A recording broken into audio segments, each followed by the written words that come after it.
Bien-aimés dans le Seigneur, bonjour. Vous êtes ici à Mokulu Télévision, dans votre émission « Je lis pour toi ». Je lis pour toi parce que nous pensons que vous êtes occupés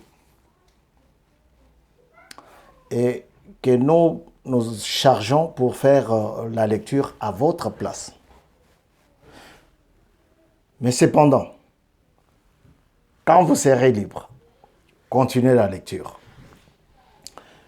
Le problème du retour de Jésus a toujours fait couler l'encre et les salives. Sa présence, oui, les gens l'ont vu. Sa mort, oui, les gens l'ont vu mourir et décéder et enseveli. Mais son retour pose toujours problème. Voilà pourquoi l'apôtre Paul, après sa conversion, il va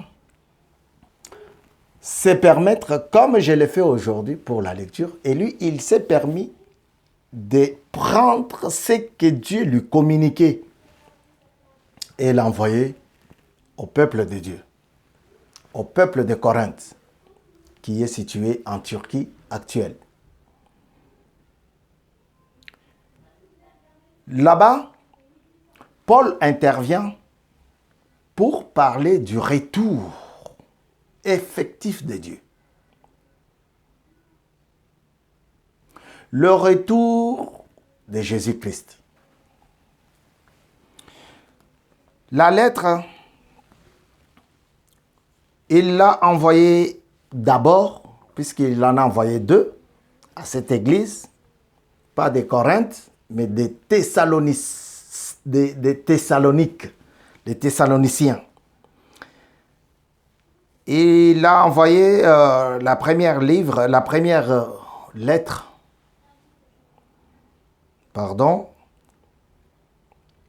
vers les années 50-51, après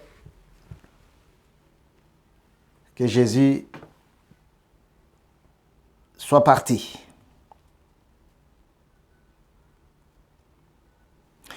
Il y a eu beaucoup de malentendus que nous allons découvrir dans notre lecture. Et il a intervenu pour donner l'éclaircissement de la part de Dieu. Quand vous serez libre, continuez la lecture. Nous allons vous lire aujourd'hui, pendant cette émission, Je lis pour toi, que j'ai l'honneur d'animer. Nous allons vous lire la lettre, l'épître, la première épître envoyée aux Thessaloniciens. Et c'est parti.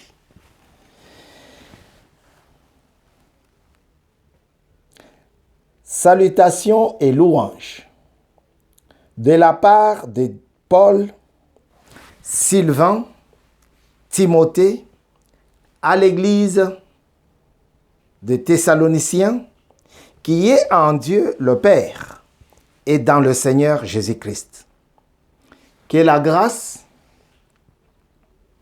et la paix vous soient données de la part de Dieu notre Père et du Seigneur Jésus-Christ. Nous disons constamment à Dieu toute notre reconnaissance pour vous tous, en faisant mention de vous dans nos prières. Nous nous rappelons sans cesse l'œuvre de votre foi, le travail de votre amour et la fermeté de votre espérance en notre Seigneur Jésus-Christ. Devant Dieu notre Père Nous savons, frères et sœurs, aimés de Dieu, qu'il vous a choisis parce que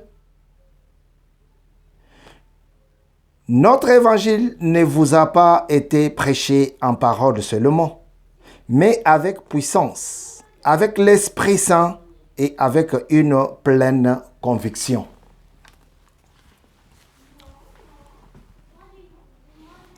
Vous savez, en effet, comment nous nous sommes comportés parmi vous à cause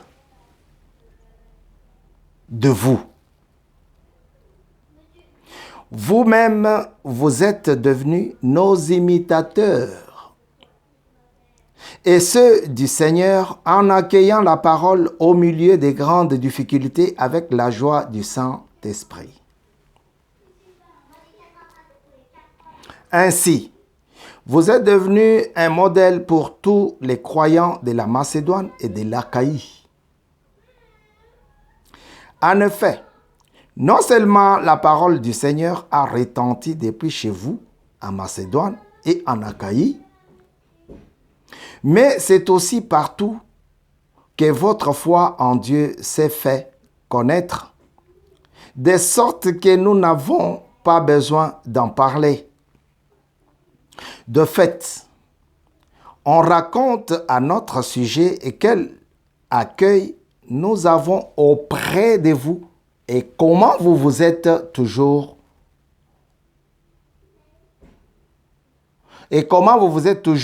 tourné vers Dieu en abandonnant les idoles pour servir le Dieu vivant et vrai et pour attendre du ciel son Fils qu'il a ressuscité, Jésus, c'est lui qui nous délivre de la colère à venir.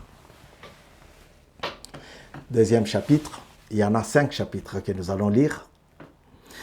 Le deuxième, ministère de Paul à Thessalonique. Je rappelle que Paul fut le fondateur de cette église, Thessalonique. Vous savez vous-même, frères et sœurs, que notre arrivée chez vous n'a pas été sans résultat. Après avoir souffert et avoir été maltraités à Philippe, comme vous le savez, nous avons pris de l'assurance en notre Dieu pour vous annoncer l'évangile de Dieu à travers bien des combats. En effet, notre prédication ne repose ni sur l'erreur, ni sur des motifs impurs, ni sur la ruse, mais puisque Dieu nous a jugés dignes de nous confier à l'Évangile. Nous parlons non dans l'idée de plaire à des hommes, mais pour plaire à Dieu qui éprouve notre cœur. Jamais, en effet, nous n'avons eu de recours à des paroles flatteuses. Comme vous le savez, jamais nous n'avons eu la soif de posséder pour mobile. Dieu en est témoin. Nous n'avons pas recherché la gloire qui vient des hommes, ni de vous, ni des autres. Nous aurions pu nous imposer en tant qu'apôtres de Christ. Mais nous avons été pleins de bienveillance au milieu de vous. De même qu'une mère prend un tendre soin de ses enfants, nous aurions voulu, dans notre vive affection pour vous, non seulement vous donner l'évangile de Dieu, mais encore notre propre vie, tant vous nous étiez devenus chers. Vous vous rappelez, frères et sœurs, notre peine et notre fatigue, c'est en travaillant nuit et jour pour n'être à la charge d'aucun d'entre vous, que nous vous avons prêché l'évangile de Dieu. Vous en êtes témoins, et Dieu l'est aussi. Nous nous sommes comportés envers vous qui croyez d'une manière sainte, juste et irréprochable. Vous savez aussi que nous avons été pour chacun de vous ce qu'un père est pour ses enfants.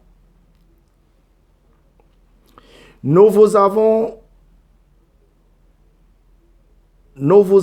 encouragé, réconforté et supplié de marcher d'une manière digne de Dieu, qui vous appelle à son royaume et à sa gloire. C'est pourquoi nous disons sans cesse à Dieu toute notre reconnaissance de ce que, en recevant la parole de Dieu que nous vous avons fait entendre, vous l'avez accueillie non comme la parole des hommes, mais comme ce qu'elle est vraiment. La parole de Dieu agissant en vous qui croyez. De fait, vous, frères et sœurs, vous êtes devenus les imitateurs des églises de Dieu qui sont en Christ Jésus, en Judée. Parce que vous aussi, vous avez enduré de la part de vos propres compatriotes les mêmes souffrances qu'elles de la part des Juifs. Ils ont fait mourir le Seigneur Jésus et leurs prophètes. Ils nous ont persécutés. Ils ne plaisent pas à Dieu. Ils se comportent en adversaires. Et tous les hommes, ils nous empêchent de parler aux non-juifs pour qu'ils soient sauvés et portent ainsi constamment leurs péchés en leur comble. Mais la colère a fini par les atteindre. Mission de Timothée, verset 17. Quant à nous, frères et sœurs, séparés de vous pour un peu de temps, de corps, mais non de cœur, nous avons redoublé d'efforts pour vous revoir, car c'était notre grand désir. C'est ainsi que nous avons voulu aller vers vous. Du moins, moi, Paul, à une ou deux reprises, mais Satan nous en a empêchés. En effet, quelle est notre espérance ou notre joie ou notre couronne de gloire? N'est-ce pas vous-même, n'est-ce pas vous aussi, devant notre Seigneur Jésus-Christ, lors de son retour? Oui, vous êtes notre gloire et notre joie. Chapitre 3. C'est pourquoi, n'y tenant plus, nous avons jugé bon de rester seuls à Athènes. Et nous avons envoyé notre frère Timothée, serviteur de Dieu et notre collaborateur, dans l'évangile de Christ pour vous affermir et vous encourager dans votre foi, afin que personne ne soit ébranlé au milieu des difficultés présentes. En effet, vous le savez vous-même, c'est à cela que nous sommes destinés.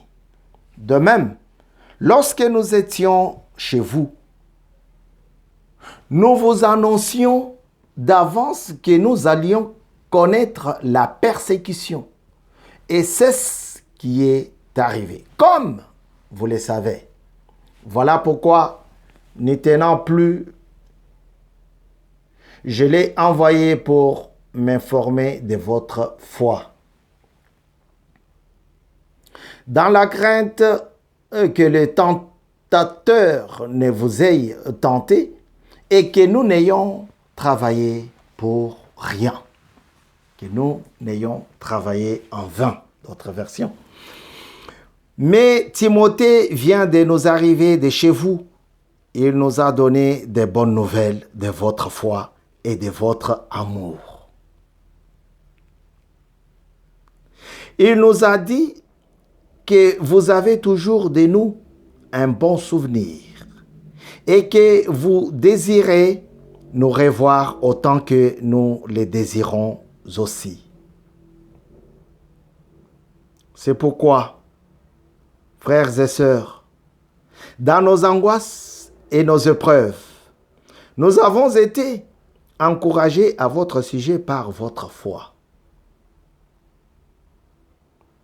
En effet, maintenant, nous vivons puisque vous tenez ferme dans le Seigneur.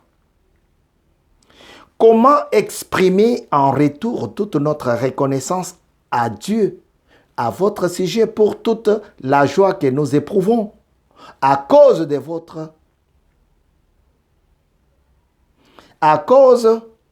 vous devant notre Dieu.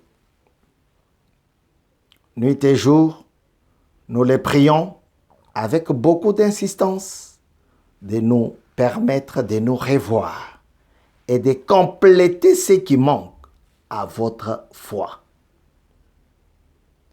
Que Dieu lui-même, notre Père et notre Seigneur Jésus-Christ, dirige notre parcours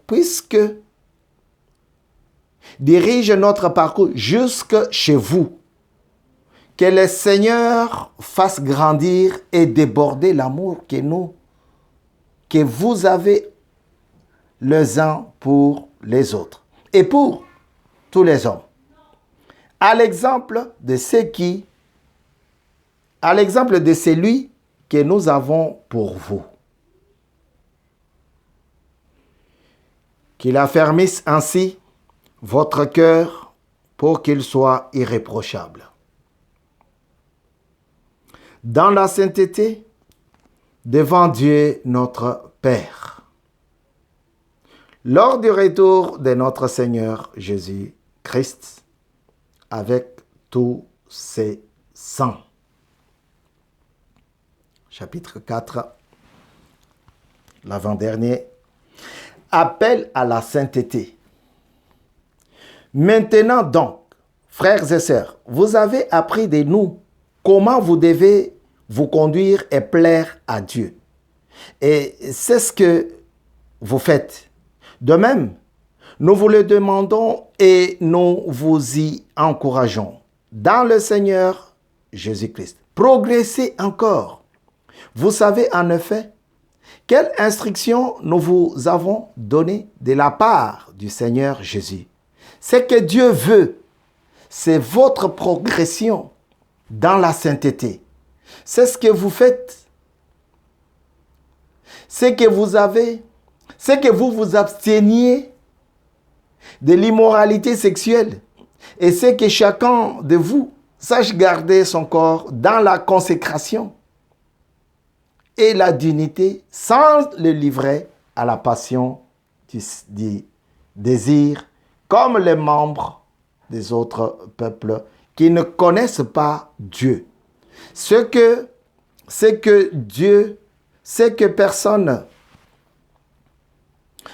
personne dans ces domaines ne fasse de tort à son frère ou ne porte atteinte à ses droits, parce que le Seigneur fait justice de tous ces actes, comme nous vous l'avons déjà dit et attesté. En effet, Dieu ne nous a pas appelés à l'impureté, mais à la consécration. Celui donc qui rejette les instructions ne rejette pas un homme.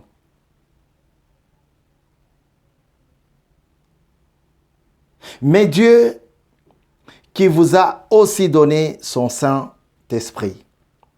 Vous n'avez pas besoin qu'on vous écrive au sujet de l'amour fraternel, car vous avez vous-même appris de Dieu à vous aimer les uns les autres.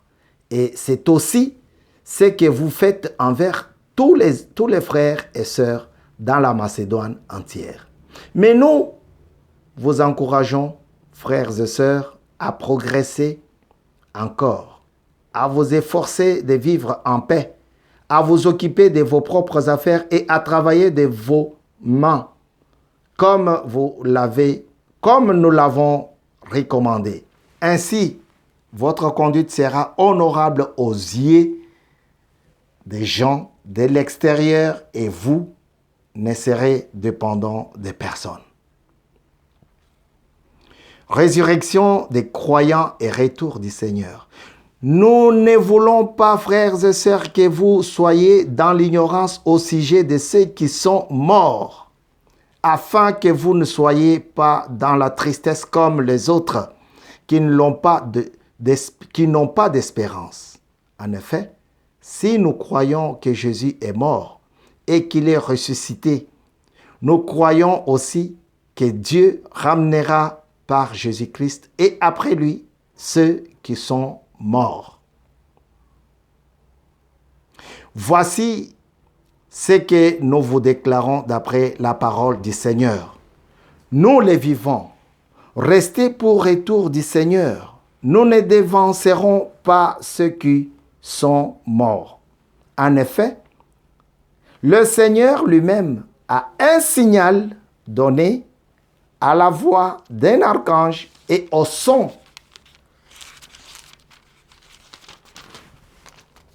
de la trompette de Dieu, descendra du ciel et ceux qui sont morts en Christ ressusciteront d'abord. Ensuite, nous qui serons encore en vie, nous serons tous ensemble enlevés avec eux sur des nuées à la rencontre du Seigneur dans les airs. Ainsi, nous serons toujours avec le Seigneur. Encouragez-vous donc les uns les autres par ces paroles. En ce qui concerne le temps et le moment, vous n'avez pas besoin, frères et sœurs, qu'on vous écrive à ce sujet. En effet, vous savez bien vous-même que le jour du Seigneur viendra comme un voleur dans la nuit. Quand les hommes diront paix et sécurité, alors une ruine soudaine fondra sur eux.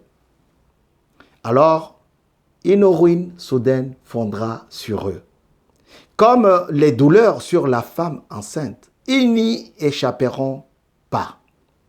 Mais vous, frères et sœurs, vous n'êtes pas dans les ténèbres pour que ces jours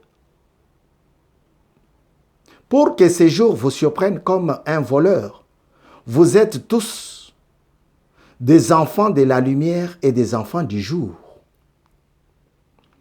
Nous ne sommes pas de la nuit, ni des ténèbres.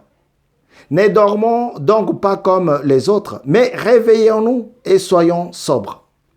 En effet, ceux qui dorment la nuit, et ceux qui s'enivrent la nuit. Mais nous qui sommes du jour, soyons sobres.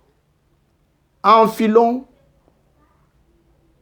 la cuirasse de la foi et de l'amour, et ayons pour casque l'espérance du salut. En effet, Dieu ne nous a pas destinés à la colère, mais à la possession du salut par notre Seigneur Jésus-Christ, qui est mort pour nous, afin que soit nous veillions, soit que nous dormions. Nous vivions ensemble avec lui. C'est pourquoi encouragez-vous les uns les autres et édifiez-vous mutuellement comme vous le faites déjà. Dernière recommandation. Nous vous recommandons, frères et sœurs, de reconnaître ceux qui travaillent parmi vous. Eh oui. Qui vous dirigent dans le Seigneur et qui vous avertissent. Ayez beaucoup d'estime et d'amour pour eux à cause de leur travail. Soyez en paix entre vous. Nous vous y invitons, frères et sœurs, avertissez ceux qui vivent dans le désordre, réconfortez ceux qui sont abattus, soutenez les faibles, faites preuve de patience envers tous. Veillez à ce que personne ne vous rende à autrui le mal pour le mal, mais recherchez toujours le bien, soit entre vous, soit envers tous les hommes. Soyez tous joyeux, priez sans cesse, exprimez votre reconnaissance en toutes circonstances, car c'est la volonté de Dieu pour vous en Jésus-Christ. N'éteignez pas l'esprit, ne méprisez pas les prophéties, mais examinez tout et retenez ce qui est bon. Abstenez-vous de toute forme de mal. Que le Dieu de la paix vous conduise lui-même à une sainteté totale et que tout votre être, l'esprit, l'âme et le corps soient conservés irréprochables lors du retour de notre Seigneur Jésus-Christ. Celui qui vous appelle est fidèle. C'est aussi lui qui les fera. Frères et sœurs, priez pour nous. Saluez tous les frères et sœurs par un sang baiser. Je vous en supplie par le Seigneur que cette lettre soit lue à tous les frères et sœurs. Que la grâce de notre Seigneur Jésus-Christ soit avec vous. Amen. Dieu est bon, frère. Dieu est bon. Dieu est très bon. Nous sommes arrivés à la fin de notre lecture.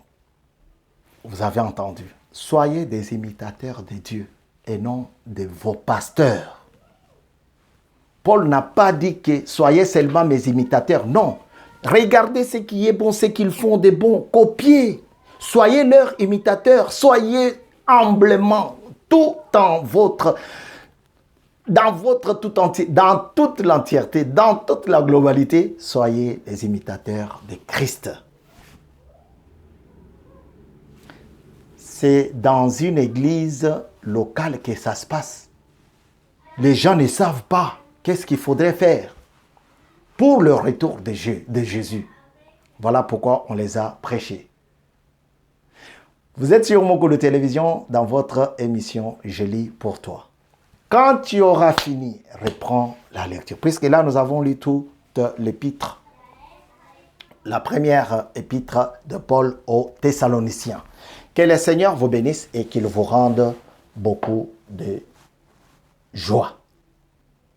Au nom de Jésus, nous avons ainsi dit Amen. Ayez de l'estime à ceux qui vous apportent la parole, à ceux qui vous encouragent à marcher sur le pas de Christ. C'était votre frère Bavon Kassongo. Amen.